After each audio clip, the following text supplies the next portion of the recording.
We going? Me? You started? We're live, bro. Yeah. Got a special episode for you guys. I don't know if you know the guy. I'm just learning about the guy as I am the rookie guy here.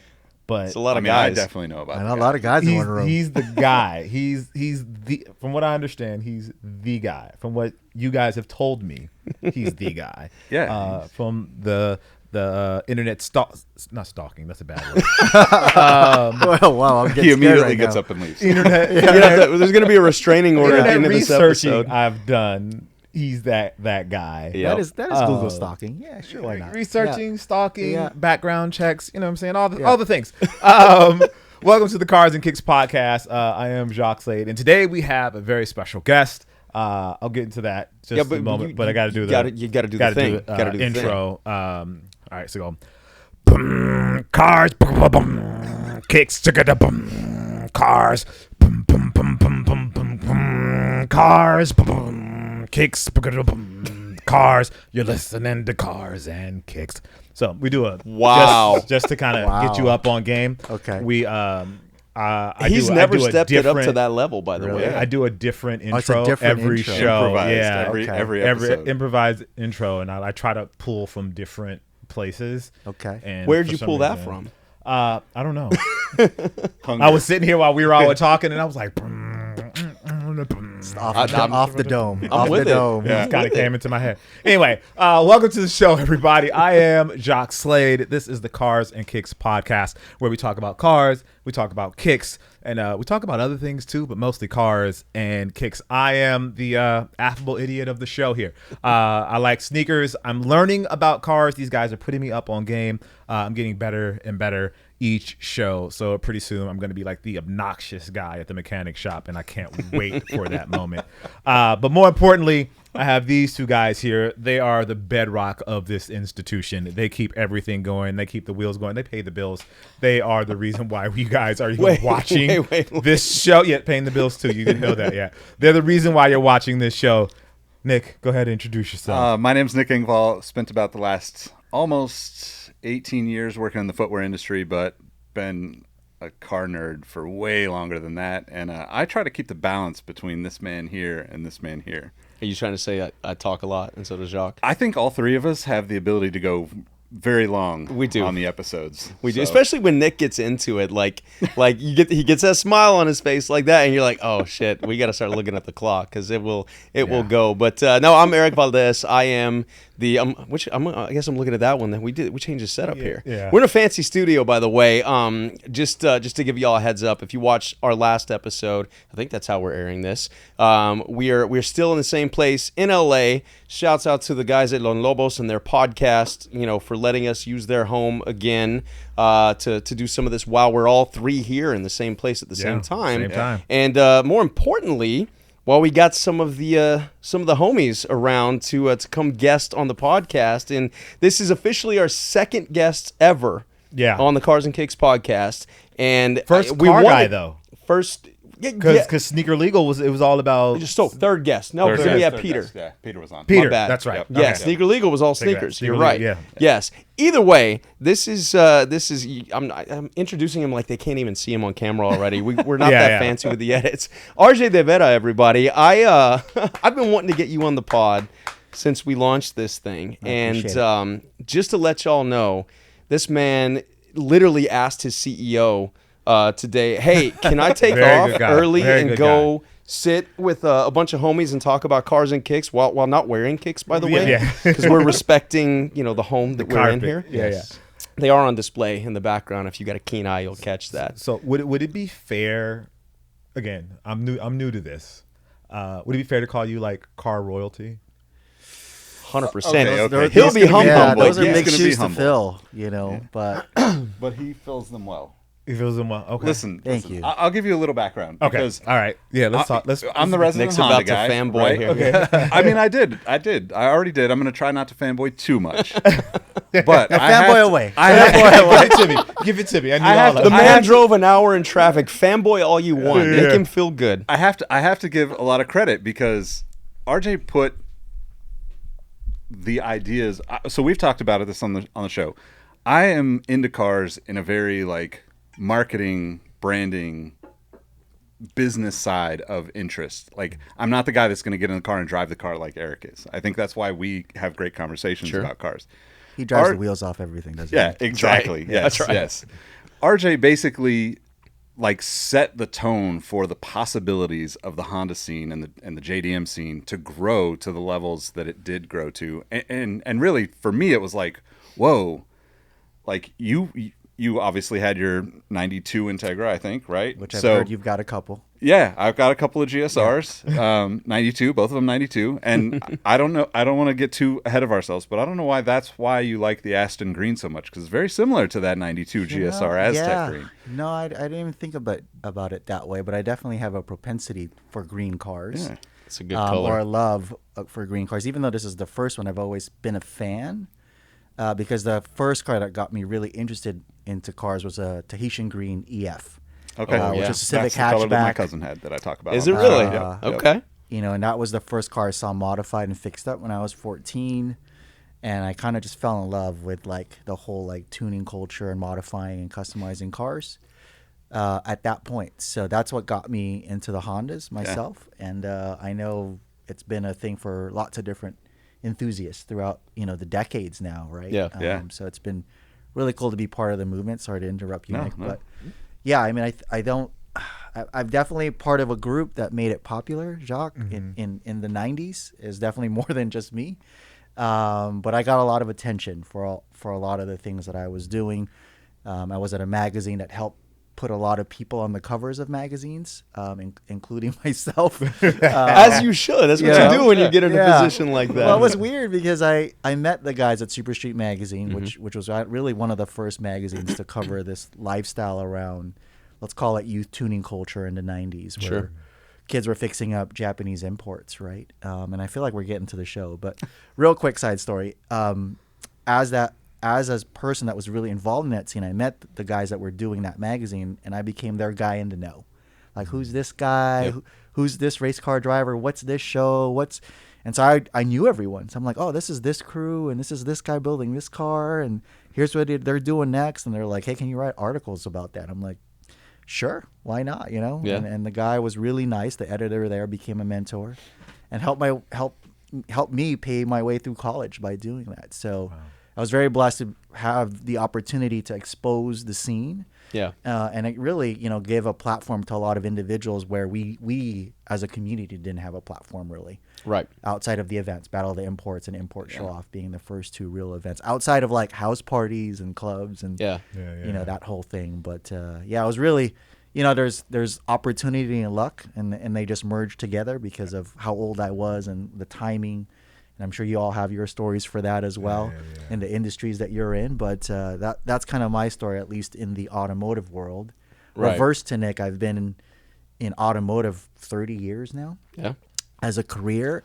And on the flip side, a huge enthusiast for sneakers. I have like no business in the sneaker side, but just love it so much immensely. And I'm a big fan. And, before I met Jacques, I was like, oh, I don't really like fan out a lot. But when it comes to like sneaker people and like Jacques chefs, man. I'm like, oh, dude, then I fan out. Very, very, very kind, very kind. Did we say what you do now? Did we? We're gonna get to that. Because we kind of just jumped into the accolades and the storytelling. But I want to make sure people recognize like who we have on. See, this is where I like to, because I come from the entertainment world. I like to do the dramatic build-up, right, and talk about the journey before we get to what he's doing now. Okay. And you talked a bit about that already, but I guess you and I have known each other for the better part of a decade plus, at least, through the car world. Again, it's just like sneakers and cars. You just meet so many different people from so many different walks of life. The community aspect of it all. I think that really brings us all together. But one of those that are watching that are big in the car world, you don't really need an introduction. RJ's been at this, like you said, 30 years or whatever. One of the coolest things that kind of puts you on the map for everybody and really ramped up car culture. And for me, it was not just the car culture, but also really ramped up and kind of gave voice to a lot of minority, groups and stuff, because that was who was driving that import scene. Not just Asians or Latinos or black kids or whatever. It was just like for the first time we were seeing this merger of this like melting pot of all these different ethnicities and backgrounds and stuff. And that was kind of one of the things that I don't know the whole story. You're going to tell us because we're going to put you on the spot. But with Fast and the Furious, the very first one, you had created enough, I guess street cred would be the loose term for it, for people to reach out to you. I guess it was what was his last name? Lieberman was the car guy on that, right? Yeah, there was 2 consultants, me and Craig. Right. Craig, I forget his background, but either way, he's not here, so we're going to talk about Craig. He's a great guy, I'm sure. But no, RJ, you know, your kind of street cred brought you into this world that I work in of entertainment, and they wanted to do the Fast and the Furious right. At this point, this is the first one. It's a novel concept. They don't know if it's going to work or not. Right. So they're trying, you know, in Hollywood, a lot of the times we overdo things, or we try to tap into a culture and it goes real wrong in a bad way. And in a lot of ways, had they not gone that route and brought you on early on, who knows what if we would have had 10 or 20 films or however many we're going to get out of this whole franchise. Fast and Furious 100. Right? Yeah. But they brought you on as a consultant and then put you in the movie. And one of the 2 main seconds of fame there. That was amazing. Well, it was Danny. Danny Yamato. That's what it was. Yamato. I Right. remember Video that. game. Playing the video game. Yep. Yes. Yeah, you had to laugh at him. But it was cool because for me, obviously, it was the cars and Yeah. everything. I didn't know you at this point, Right.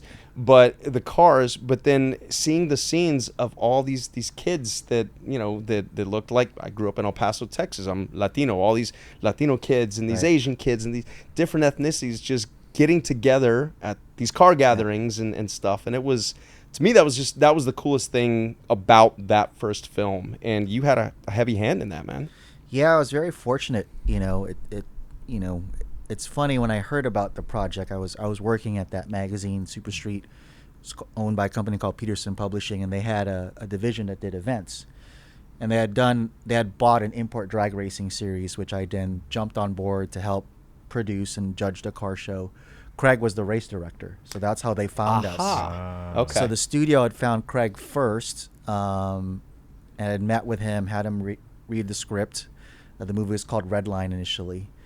And so he signed on as a consultant, and then they asked him, you know, do you know anyone that kind of grew up in this, you know, in this like youth car scene, right? And he's like, oh, I have someone that works for me. I think I was 23 at the time.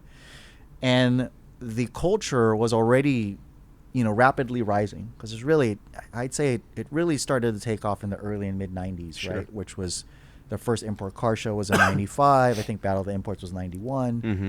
And so there was already close to a decade of it kind of swelling. Super Street Magazine started in 97, and it wasn't, Eric, you're right, it wasn't a thing that was just in Cali. It was kind of all over the country, right? And it really binded people together. So, but when I had heard about it, I didn't think it was real. You know, Craig called and said, hey, these guys want to meet you for this movie. I'm like, what movie? Like, oh, you know, Universal Studios are going to make this film. We just happened to have a car show, I think like a weekend or two later. They're like, well, have them come to the show. And so I met them, and I think one of my first questions was like, is this for real? And is it going straight to DVD? And they were like, no, we're serious. I'm like, let me get this straight. You're going to make a major motion picture with a bunch of import cars. Like, I don't believe you. Yeah. But yeah, if you're going to pay me, sure, I'll sign on. Right. So yeah, I was a consultant to help choose some of the cars for the different characters. And then, you know, we started to cast, you know, the cars. We didn't have all the cars. We didn't use all the cars that we wanted because the budget was so small in that first movie. Oh, that's but crazy. A couple to think cars of, became iconic because we didn't have the budget. Right. Like Vin's should have been in an NSX instead of an RX-7. Wow. But we couldn't afford the duplicates to Right. like crash Yeah. them. To or crash whatever. them. So there's a couple of them. Like my S2000 ended up in that film because of that. It was Johnny Tran, the villain of the movie, was supposed to be in like a full Hammond Z3 or Z4. Okay. But yeah. the kit was too expensive. The cars were too expensive. They're like, RJ, what about the Roadster you have? I'm like, oh yeah, let's do that. And then I helped choose get a lot of the parts, like call in a bunch of favors from friends. And then yeah, Paul became a good friend. So he's the one that really advocated to get me my little 2 seconds of fame, which I still get residuals for, which is Right. not complaining. Which is why you do. Yeah. Shout out to residuals. Yeah. Yeah. It pays for shoes every quarter. So. Yeah, There you go. exactly. There you I want to go. say that my Yeah. same. For the cars that came iconic from that, Yep. did you, when you saw the movie, Sure. did you know like oh, this is gonna pop for this car, or was it just like a thing that kind of the community kind of embraced it later on after the movie had settled a little bit? Was it like immediate? You could tell from the opening weekend that it was going to be nuts. When they screened it, it did so well that they ended up moving like the launch date from February to April or something, which is what it usually is now, right? Like April, May. Sure. Yeah. But I don't think anyone knew it was going to take off like it did. And opening weekend, I think we made the movie for like 35 million, and the opening weekend projection I think at the time was like 12 million, which was pretty crazy for like this film that didn't really have any super niche film, right? Yeah, that was going to be a popcorn filler teeny bopper film, right? Yeah. Paul had just done Varsity Blues, Vin had done Pitch Black, you know, Jordana was a soap star, like no one was really that big. Yeah. But opening weekend we did $40 million, which is basically the movie, right? What we made the movie for. And so being one of the consultants, Universal had asked me to take basically every outlet to the street races because they wanted to see what it was based on, you know? Oh, right. And then Paul and Vin and Michelle, they were on every, late night TV show you can imagine. Yeah. Leno, Letterman, the whole nine. So just from that, you can tell like, oh, this is going to be big. But a lot of the cars that were in the movie were already popular, like RX-7, Supra. The Eclipse was the weird one. And I don't remember why we ended up with an Eclipse. I think a lot of it was like, oh, those are cheap. we can start Paul in that because we're gonna blow one up. We're gonna jump a bunch of them. Like we're gonna f them up, right? So I think that's one of the reasons why we ended up with an Eclipse, because I think he was supposed to be in like a 3000 GT. Yeah. VR4 or something like that. Yeah. I think it's funny. Like I think in the script it was he would go from that to an Eclipse. And we're like, that's the wrong way progression. So we're like, let's start him off in Eclipse and then put him in a Supra. Yeah. But see, that's the beauty of bringing on a consultant, right? That's one tiny little thing that could have run, not that it would have run the film, but the legitimacy of it, you know? It changed. Yeah. And saying that, like, they didn't listen to more than anything that they asked Craig and I. Really? Which probably to the benefit of the movie. So one of my favorite examples is I love this. The first drag race is 4 wide. And if you street raced at that time, you didn't run 4 wide, right? Ever. There was no roads wide enough to run 4 you could wide. Run in Ontario, you could run 4 wide, but you could like no one did it. So one of the questions was, "Hey RGM, could you guys street race 4 wide?" Like, nah. I mean, you could, but nah. Yeah. They're like, "But is it possible?" I'm like, "Yeah, it's possible." But would you guys do it? Like, no. Like, no one's gonna do that. I'm like, "But it's possible." So you're saying it's possible. So then they ended up doing it because of that, you know? And so it was little things like that they would ask me or Craig and be like, that would never happen. Yeah. And then they were like, well, but is it possible? And so it was just like, like the laptop in the car, like, we tune cars with laptops on the dyno. Yeah. Right. Yeah. We're not running around on the street like racing with laptops, open. Yeah. Yeah. Is it possible? I'm like, yeah, sure. You gotta love the creative world, man, especially in Hollywood, because it's. I mean, to their defense, like everything has to be aspirational when you're creating this fictitious world and everything. If it's mundane, if it's normal, it's not always that exciting. So if you're going to step it up a notch, and eventually we got to 37 speed transmissions by Fast and the Furious. Well, even in number 1 there was that race felt like the infinite transmission. Like how many gears that car had. But they captured the essence really well, I think, Eric, to your point. Like there were a lot of people in the industry that didn't give a shit about the movie when we were making it, and then had like 1,000 things to say after it came out. Because it wasn't. Everyone was like, well, that's not, and it's like, guys, it's not a documentary, it's a movie. Exactly. Right? At the end of the day. And granted, there were some things that were really cheesy about the movie, but it was enough to like entertain people. Sure. And I remember because I would sit with and watch the dailies. I finally learned what the dailies were when you watch the footage after. And I'm like, well, that's wrong. And they're like, RJ, this is not a documentary. Like we can't go reshoot that. Right. One of the big ones was Motec exhaust system, right? Oh, yeah. Paul just forgot the word and. Motec and exhaust system. Uh-huh. But then it made it into the film as Motec exhaust system. Everyone's like, oh, my God. Like Motec is tuning. It's not. So everyone like lost their minds. Yeah. And it's like, guys, it's not really made for you specifically, right? It's just made Wow. to entertain. So I learned a lot from that, you know. Yeah. I haven't been in the entertainment world in a long time, but yeah, that was one of the things that helped the culture, Of the culture grow. really expand and blow up, you know. The car show scene got a lot crazier after that. Yeah. The drag, like the professional racing scene, got a lot crazier, Huge. especially the import drag racing side, Yeah. because it brought all these companies into the scene that would have never came. Yeah. You know, like right, Pepsi Cola became a sponsor of events. I was an ambassador for them for like 5 years. We built cars, we gave them away, Yeah. things like that. You know, that would have never happened if the movie had not been what the movie was. What the And movie was. you know, unfortunately, it's not even a car movie anymore. I think kind of got stopped after Tokyo Drift. Oh, I jumped the shark a long time Yeah, ago. I mean, it's still like, entertaining, but it's Yeah, like yeah. Avengers and real, like, you know, with Yeah, cars yeah. or something. Yeah. let me ask you this, because there's a couple things that come to mind when you talk about all that, because when you come from a world where you've got the street cred, and Super Street was a legit, you know, there was no selling out by doing a magazine like Yeah. that or whatever.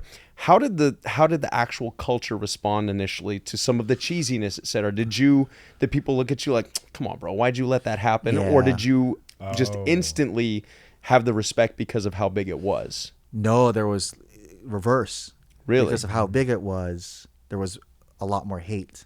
That's interesting. And it was funny, like, in that time in my life, I felt like, well, I must be doing something right because That's people were right. hating, right? That's right. But no, definitely, because there were a lot of things in the movie, like my S2000 was black with ninja stars, and the guy that the character was Asian. So even in my head, I'm like, really? You put ninja stars on the guy, Sure. on the Asian guy's car, right? Yeah. That I painted the car before the movie even came out, and everyone's like, "You're out of your mind," and I'm like, "Yeah, no, I didn't. I wasn't vibing, you know, Right. with that." And so, like, because of that, like the robots and the cars, which is not what the graphics that people put on at the time. Yeah. Now people love Yeah, it because it was in yeah, the movie. Of course. But you know, there were people that didn't really like it at all. You know, Yeah. and because there was so many little small things that were wrong about the verbiage or something else, like, you know, the plate falling out of the car and things like that. So yeah, there were a lot of people that really gave me a lot of grief. Like, yeah, like, how could you let that happen? Yeah. I'm like, Right. they asked me, they didn't listen. You know, Right. like, sorry. You know. Yeah, try Yeah. my best. It reminds me of that. Like hearing that reminds me of when people ask me about the movie Air, Oh yeah. and they're just like, "You saw Air, right?" Yeah. And I'm like, "Yeah, I saw it." And I was like, "Oh, I didn't know it happened that way." And I was like, "Oh, I didn't either." Yeah, yeah. Yep. Like, yeah, some of it's true, some of it's not. Like, Yeah. it's, you know, they fluff around, they add tension to the Sure. story and They do it their own certain absolutely way. do. But I feel like it's pretty pretty- pretty similar, yeah. where people are just Well, like, it's- they come to you because they know you're the car guy, and they come to me because I'm the sneaker guy, Yeah, and yeah. it's like, Air, bro. Yeah. And I'm like, ah. Well, and it's Yeah. interesting because there's so many similarities between cars and kicks in that regard, right? Sure. Like, There's a you're- passionate community, right? Yes. 100%.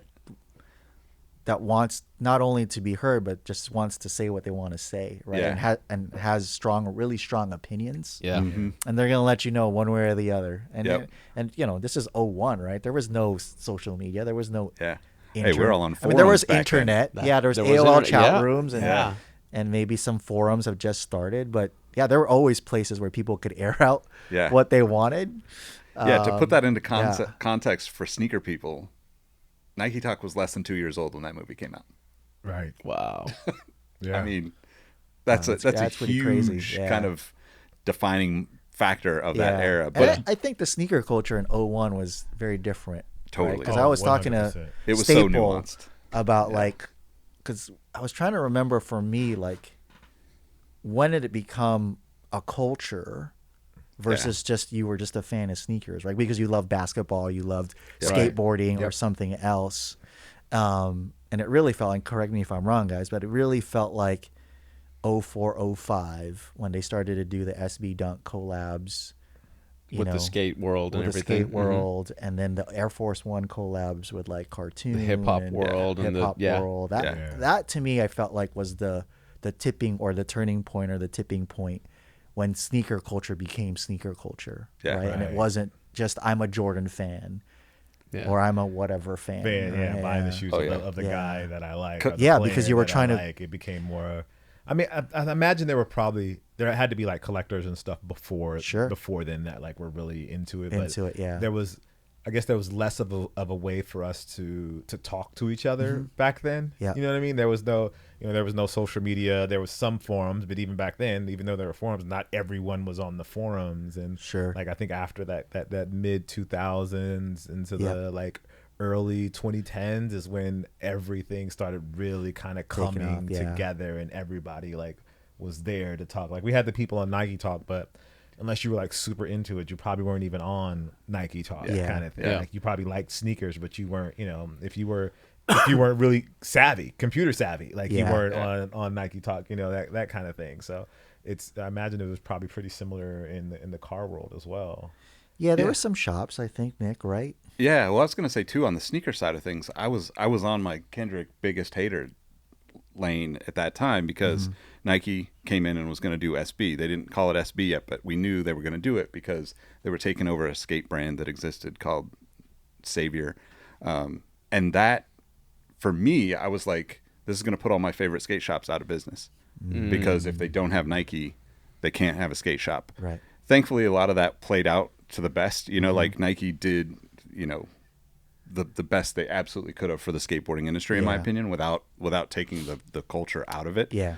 But on the car side, like those moments about like the Mitsubishi that you talk about, right? Those things, there's certain levels to that, I think, in both cars and kicks where the authenticity you can overlook and you can understand, like Sure. we could get into a nuanced conversation about, what a Nike Air Max 90 is, and the average consumer's like, oh, Nike Air Max, cool. But then we talk about Lunar or Flyknit or something, and then the average consumer's like over their head. But then the people that are really passionate about it are going to be like offended that we didn't say Lunar or Flyknit. Right. And that same thing happens in the car scene, I think. Well, I wonder too, like going from world after Fast and the Furious. Sure. Obviously, we're going to continue to go on your journey of how that progressed, but it put a lot of the culture knew about the tuners, the Grettis and the HKSs and the all these different things out there before the film. The film blew that up exponentially, and it led to other opportunities. Like you had your own wheel line shortly after that, did, right? yeah. And so tell us a bit about what opportunities came from that entertainment world, since you haven't been in it in a while. It kind of opened a whole bunch of doors, didn't it? For sure, and it was a phase of my life, where I really got into consulting and helping develop product, helping brands, really, use the space to make their brands relevant, right? Yeah.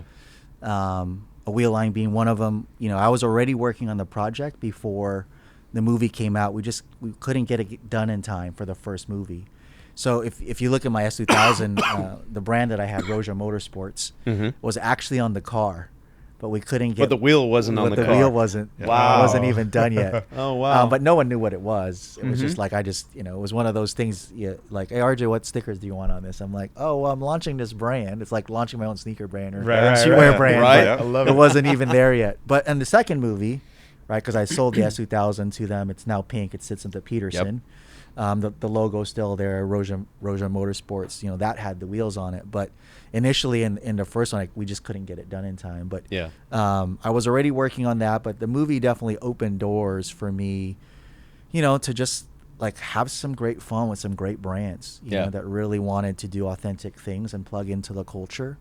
Of course, to grow their brand, right? The wheel brand was one thing that was done through American Racing. So I originally had helped them create their tuner line, which was called Motegi Racing. Which I think still exists today. And then I was doing so much design input, even though I wasn't a designer, that they were like, hey, have you ever thought about having your own wheel line? Yeah. And I came from a world where I only loved Japanese wheels, right? From Japan, SSR, Racing Heart, all Mugans, all of these things. So I actually laughed really loud because the concept that they had given me had my initials in the center cap, RJD. I'm like, ain't nobody in their right mind gonna want RJD wheels. And I remember driving home from the American Racing office one day, and I was like, even if that did suck, like that'd be cool just to like tell my kids one day, like, you're had my own wheel line. So I went back to them and was like, I'm game, I'm down, but I want full override on the design. And we can't call it RJD, which is, they were like, well, it's your wheel line, name it whatever you want. So Yeah. that's how Roja Motorsports came about, which is actually the first 2 letters of my first and second name. And part of that was I wanted a brand. If you knew who I was, you're like, oh, cool. But if you didn't, it still sounded like a brand. Sure. Yeah. Right? So, Yep. and I remember it kind of came a little bit from Pretty Woman, like Versace versus Yeah. and Porsche versus Porsche. Like if you were in the know, like, hey, no, that's not Versace, that's Versace. That's Porsche, not Yeah. Porsche, right? Mhm.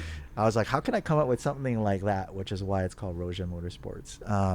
Because dope. a lot of people say Roja, Yep. which means Yeah. red, right, in Spanish. But it's like, no, it's Roja. Yeah. So that was one of the things. But I did do a lot of consulting for lots of different brands. Valvoline was a client for 7 years. I did a lot of things with different OEMs, Mitsubishi and Honda, Mazda, mostly Japanese imports. Yeah. Doing a lot of corporate image vehicles, a lot of which we gave away to people. That's cool. You know. So take me through like the headspace at this point, because you're still in your early 20s. Yeah. Right? Well, mid-20s at that point. Mid-20s-ish.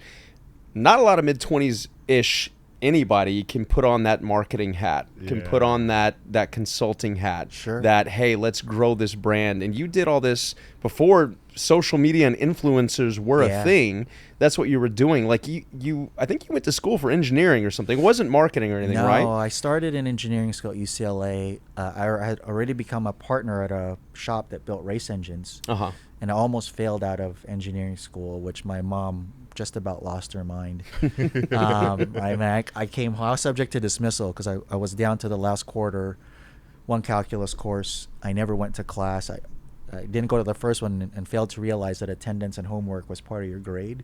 So I Oh, barely man. probably passed the midterm and the final, which Yeah. gave me an F in the class because I didn't attend, which gave me a 0 GPA, which at UCLA is subject to dismissal. It's not even probation. Wow. So they sent a letter to my mom's house. I come home one day and I can tell this is not going to Yep. be good. This is not a good conversation coming. So after a 4-hour lecture from my 2 moms, my aunt is also my mom, Oh. my mom's older sister.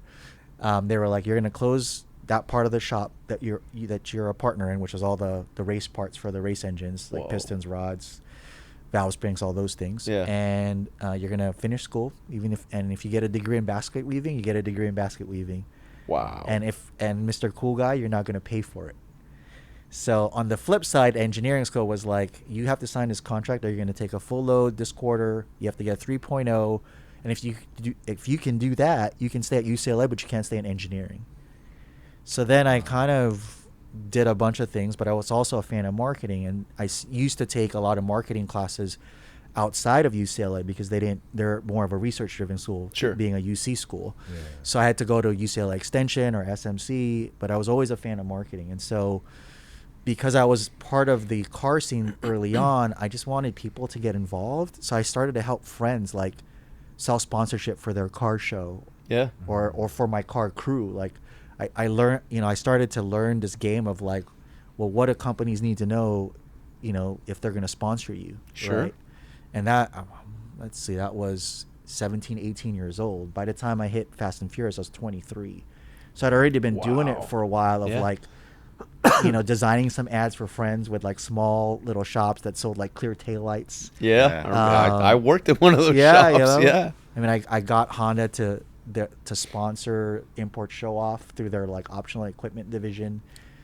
So I was At what age? This was the show off probably was like 20, 21. And you went to Honda, like legit Yeah, corporate, yeah. and said, "Hey, I got a car So show." yeah, Wow. I was really lucky. They had met me at a car show, and they were like, "Hey, what do you do?" And I'm like, "Oh, why don't you come meet my car club?"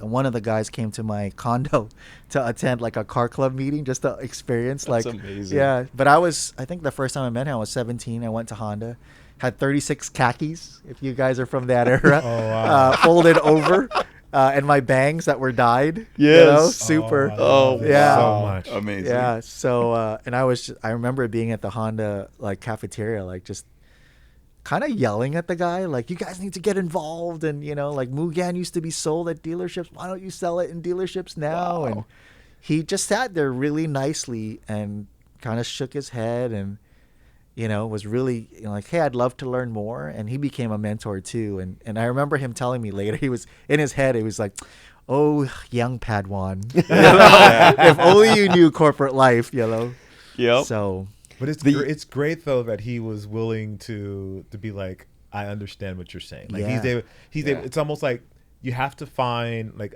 the youth culture.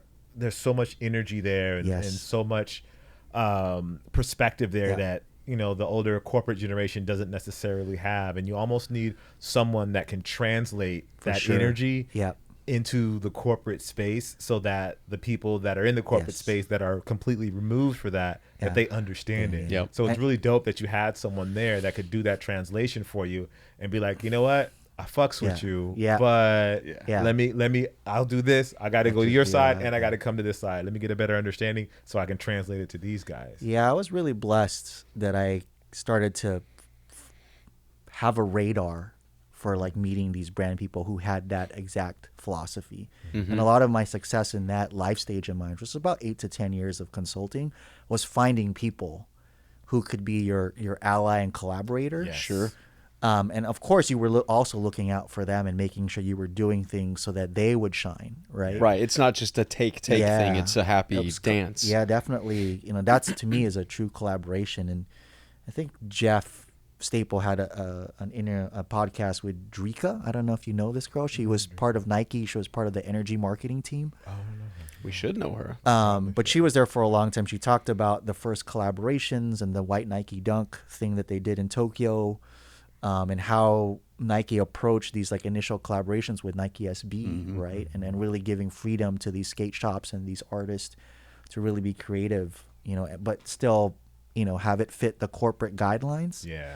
And I was really lucky that I had some great brand managers that I worked with, Valvoline, again, client for 7 years, Pepsi, 5 years, Boost Mobile, 2 years.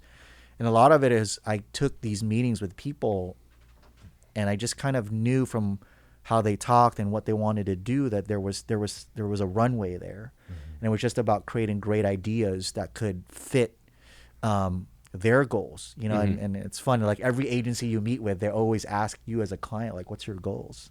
And you as a client kind of laugh all the time. Like, if I had $1 for every agency that asked me that, I'd be a millionaire. But at that time, it wasn't as prevalent, right? So it was always like, hey, what are you guys trying to do? Is it awareness? Is it branding? Is it sales? What is it? And let me try to find a way to like put you as a company or brand in that lane to be authentic so that your brand could grow.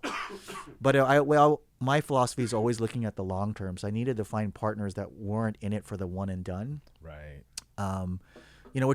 Which is probably even more challenging now with digital and social media.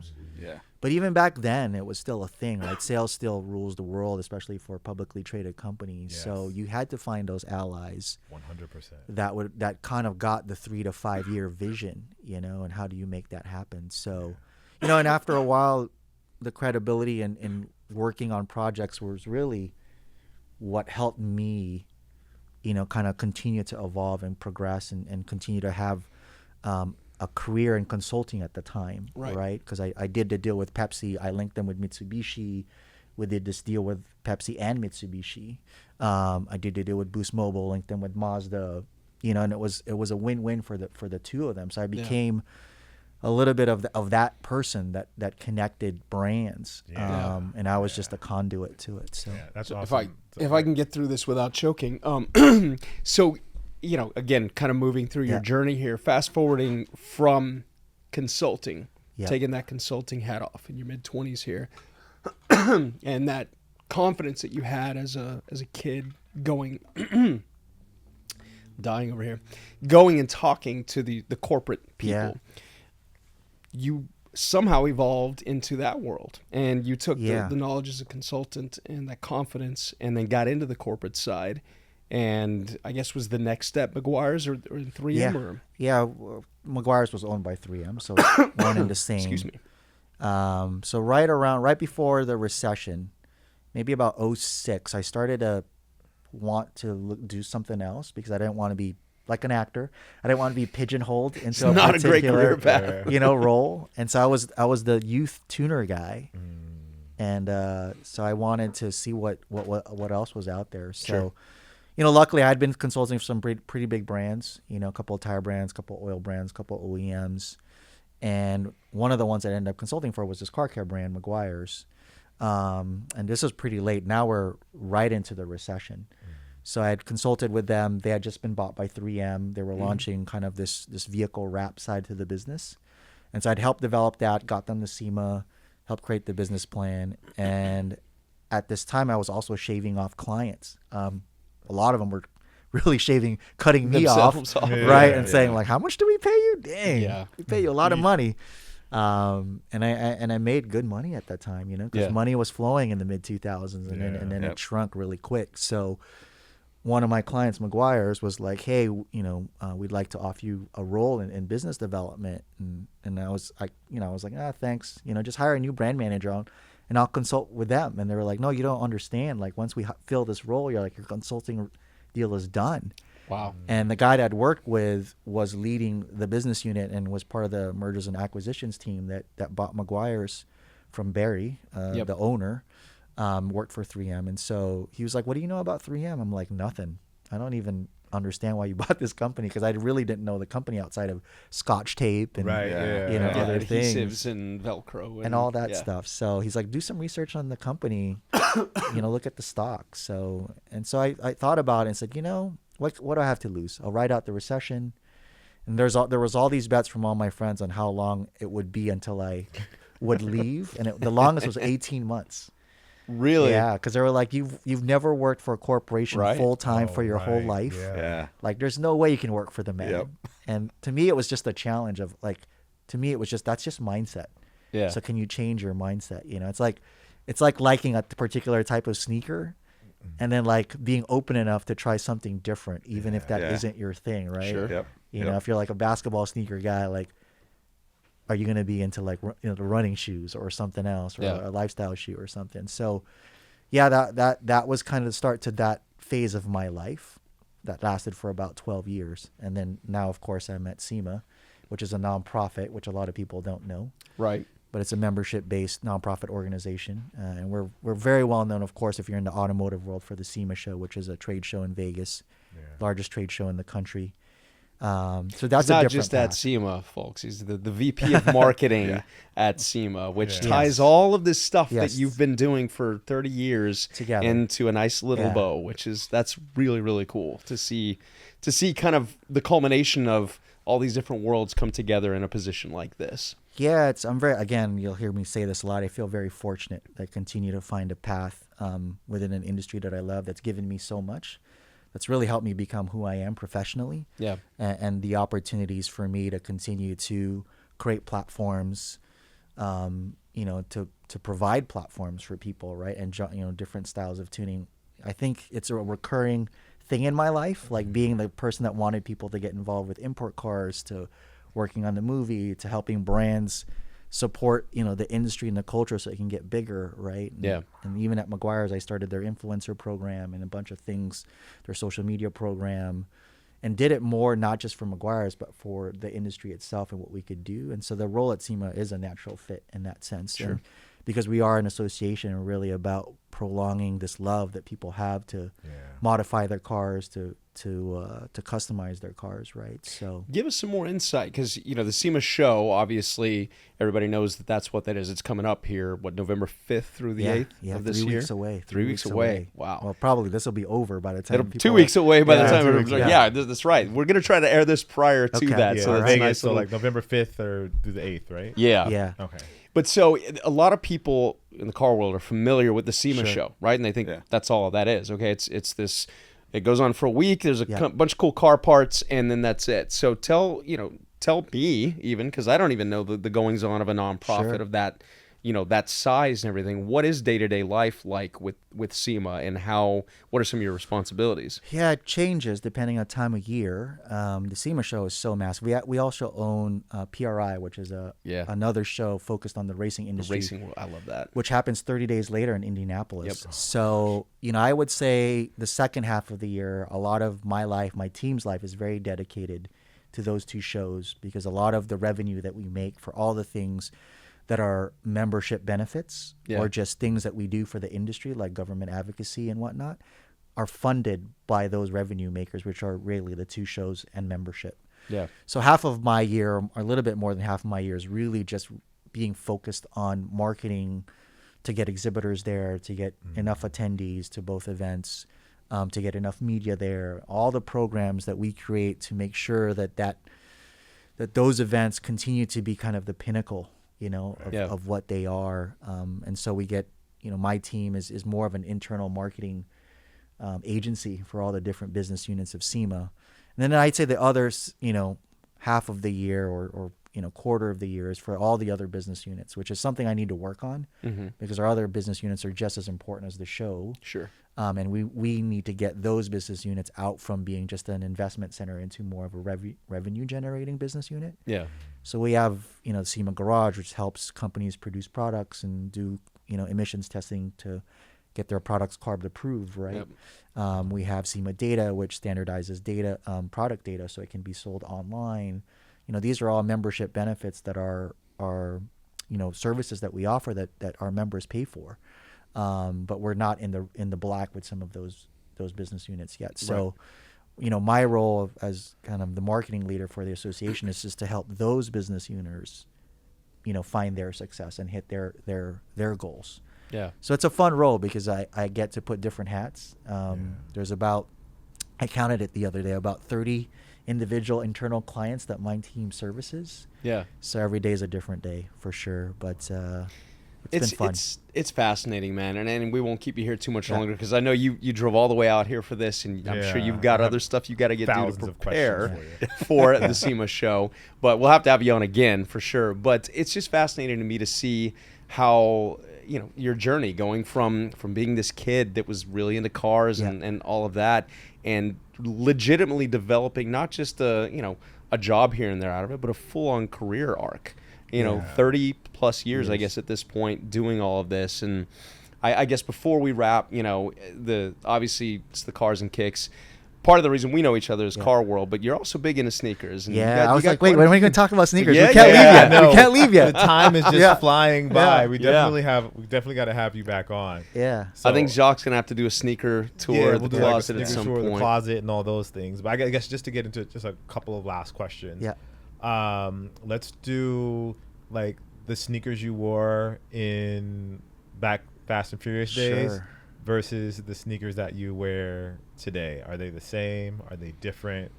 So I'll start by saying the sneaker love kind of came together because I worked at Foot Locker, and I think for a lot of people it's because they worked at the same shop, right? And even though I was into cars, one of my first jobs in retail and just to make money was working for Merry-Go-Round Company, which owned Kenny Corporation. Kenny, which owned Going to the Game, which is where I first worked, hats, starter jackets, jerseys, and then I also got a job at Foot Locker. And so that really ignited, kind of the love for sneakers, even though I immigrated into the U.S. in the mid-'80s, fell in love with, football and basketball, Magic, Bird, Lakers, all day, but the shoe game, I think, was really, and I talked about this at the event the other day, was watching the dunk contest, Jordan, Dominique, Spud Webb, but Jordan jumping from the free throw line in the threes, which was such a different design for a sneaker. And I remember flights were a big thing, right? With who's the really tall guy from San Antonio? David Robinson. Right? And Barkley was a flight guy, and but the Jordan 3 was like, so I think I couldn't afford those. Like my parents couldn't afford those. Like I was able to get like the flight lights and those things, and the Jordans were a different game. But I think Fast and Furious, I wasn't super, 01. I was already going to Japan, and so fell in love with Bape because hung out in Harajuku all the time. So I had a lot of like the Bapestas and the patent stuff because it was very early 2000s, right? Yeah, very much the vibe. And then really fell in love, of course, as like, I think the one shoe that really got me into, or the two sneakers, Tiff Dunks, which I think for anyone in that era, right, that was one of the the grails, and I remember buying it resale for like $350, which was crazy back then.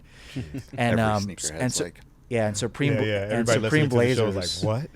Which I wore to the event. So I still have my two black Supreme Blazers, white. I'm dying to find red ones that aren't like $3,000. Yeah. But I had those resold, and I still wear them. They're the ones that remind me of like how I really fell in love with sneakers, even before like the Jordan 3s and 4s. Yeah. Because I loved 3s and 4s because it was a dream, but I didn't own any of them. Right. The first things I really owned were like the Bapesters and stuff. And I loved it because I was always in Japan. You couldn't get them in the U.S. unless you went to Union and you went upstairs. If anyone knows, like you had to get invited upstairs.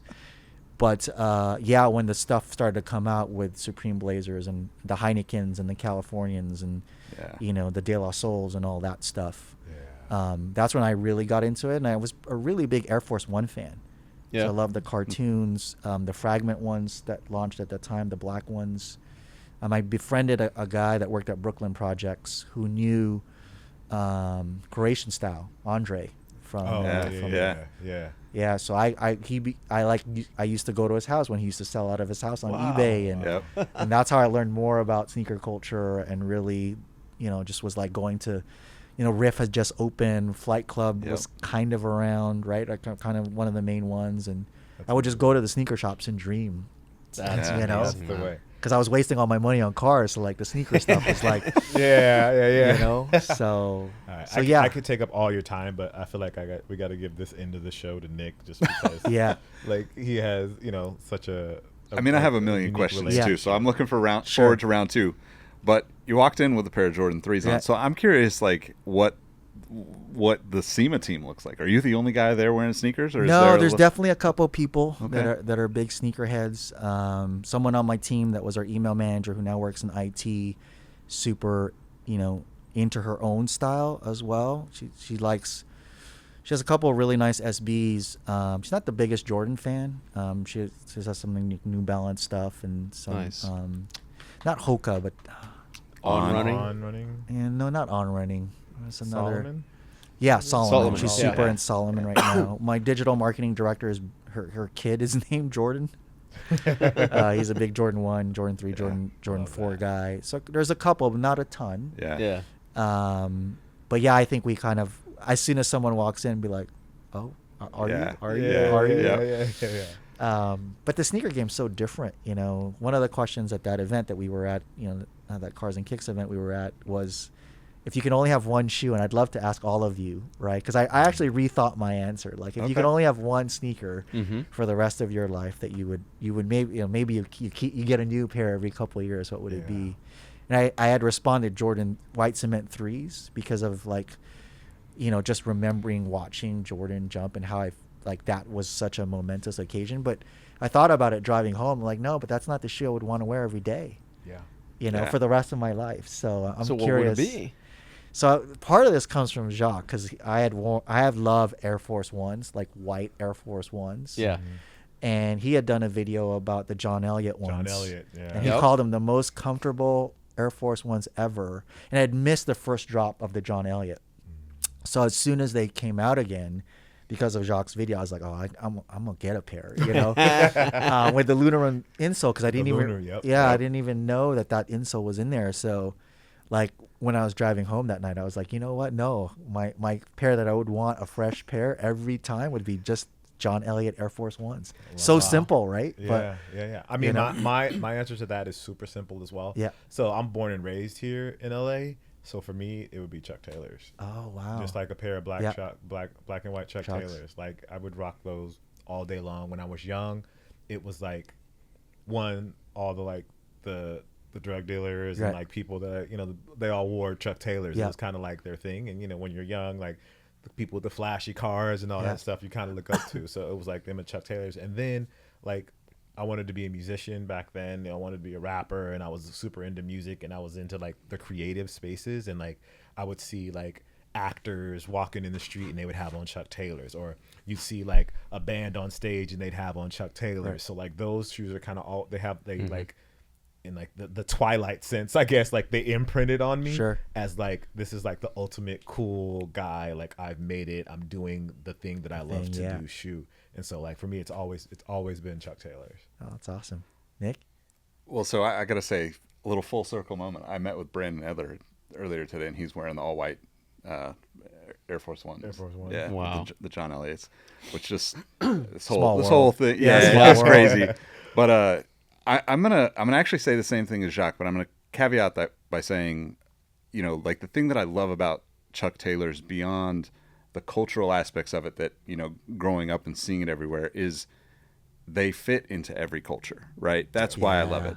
Yeah. Because Yeah. Paul wore him in the movie. Yep. Like it's like you can find anything. Like my stepdad wore him, and I never wanted them because I'm like, I don't want old man shoes. Right. No way. Now I still say no old man shoes because I need insoles in those Chuck Taylors. Yeah. But I'll still say we all do. black Yeah, Chuck yeah. Taylors. But I also think like the really close second Version is 2s, is version like 2 Chucks. What yeah. were those called with the lunar Oh, insole? Oh, with Yeah, the, they foot, had like like the soft foam, foam yeah. sole. Yeah. Yeah. Lunar insole. Yeah, Yeah. they never people were They didn't hit. Yeah. those they didn't hit, but they were like going on clearance. People were buying those and taking out the insoles Yeah, and and putting putting them it into in their others. regular. I do that now. Yeah, Yeah. I do too. Yeah, but the close second is definitely the white cement or the black cement threes for me. Okay. It's like, Yeah. if I was on stage with you, I probably would have said black cement threes, and I would Okay. just Yeah. thought the same thoughts going, oh, Yeah. wow, that's not really the right answer. I'm too Yeah. old for that. See, for me, the key word is just one pair, right? Because my favorite silhouette of sneaker ever is Jordan 1. That was my first pair of Jordans ever was Jordan 4. Okay. Again, kind of like you, we shopped at Payless when I was a kid. Yeah, Like I yeah, couldn't same afford here. Jordans and Yeah, everything. yeah, but same here. All of us here. Yeah. that was like the first time my dad was doing okay, Right. and I had also just grown into like a size 6 or whatever it was because they didn't make anything smaller so than you that. had to have the size 6. Right. Yeah. So my first pair was I guess I don't remember what it was called back then, but I used to call them Carolina, but they're not. The varsity blue and gray and white Military Jordan 4s, blue. military blue. Yep. Yeah. And those have always been an iconic thing for me. But the ones, just the silhouette of the Jordan 1s to me is just, it just does it. Yeah. Now, the reason that's not my number one sneaker is because there's so sucks many to wear all day. colorways. Yeah, they're not that comfortable. Yeah. But there's so many colorways, it'd be hard to narrow it down. Yeah. So it's going to sound, like we're just saying the same Yeah. thing, but for me, it'd be Chuck Taylors as well. well, wow. Black Chucks with white laces that's like, That is you icon. can wear it though. with everything, It's know? such That a, is it's such a icon, good though. shoe. Like you see them on red carpets. Yeah. Yeah. You see construction workers. You see, Yeah. you see everybody, literally everybody Yeah. rocking them. And like it had such an impression on me. It's like as a kid. Yeah. TE37 wheel. It right? is. Yeah, It's T37 exactly that. We were just everything. talking about- Yeah. Yep. It's like Yep. Chuck Taylor everything, right? Yeah. We need to make Yeah. T-shirts that say that. We're unfortunately gonna have to wrap up here in just a second, but I do want to. We were talking. You said the panel that you were on, Sure. just to let everybody know, it was at that Cars and Kicks event that we were at the other day, and yeah, you were one of the guests talking about that, and that's how the sneaker conversation favorite pair came up. But I want to go a completely different direction here and just give a super shout out to your mom. Oh, yeah. Yes. Your mom was at Yes. this event and is the most adorable, beautiful human I've seen. She reminds me a lot of my parents. Okay. Because all the stuff that I've done over the years, they're always there. Right. They were supporting everything that I've ever done. I'm trying not to get emotional because I lost my dad earlier this year, but he was my biggest fan. Yeah. And to see your mom show up, and she told us, we had a conversation with her, and just to tell her that she's so proud of your son. My son, I asked him, you're going to be speaking? Where are you? Okay. And I ran out of the house and blah. And just her passion as a parent to still support you all these years, man, it got me, obviously, and so I just had to end the show on a very heartfelt moment there. But shouts out to your mom. Yeah, it was Love great you, Mom. getting to meet her. Turbo Mom. It was top notch. It was top notch moment for the night. Like she was so like enamored with everything that you done and showed so much pride with what she's my you've biggest done. fan for sure. And was just, beautiful. Like, Yeah. she's like was I beautiful. love. It's just she was like I love my son. Yeah. Like and it was not because of what you've done. It was more like just who proud, you are. yeah. Just Who you proud of are. who you are. Not because you've done Fast and Furious and Furious, SEMA and whatever. And So we'll save it for part 2. But Mom was pretty involved in the industry for a little while. She had a minivan that we turbocharged that she raced. Oh my Oh my So, God! Wow. cliffhanger there, but her what a po- great way to Yeah. end the show. And on that bombshell, Yeah. since Yeah. Top Gear's no longer a thing, it's time to end. Dude, thank you seriously for Thanks for making having time me. out of your Awesome. day, Appreciate you driving coming. down here, and just being a part of this. We've been excited to have you on since day one, and I'm glad we were able to make it. I'm sorry there's tears at the end of the show, but again, I want to thank the guys here at Lone Lobos for letting us use their space for this episode as well. And again, just I'll let y'all close out with where you can find us, things and everything, and we'll wrap. Yeah, carsxkicks.com, and you can find links to everything. Cars X Kick Show on Instagram. Also, where can we find you, RJ? Yeah. I'm only really on Instagram these days. All I'm right. trying Same, bro. I'm trying to get away from social media. I know that's crazy, but it's just so overwhelming. But I'm at RJ_de Vera. That's really the only platform that I check and post on. I mean, it feeds to Facebook, but I'm never on there. Cool. Got you. Cool. Got you. With that Awesome, said, man. we'll see you guys next time. Peace. Peace.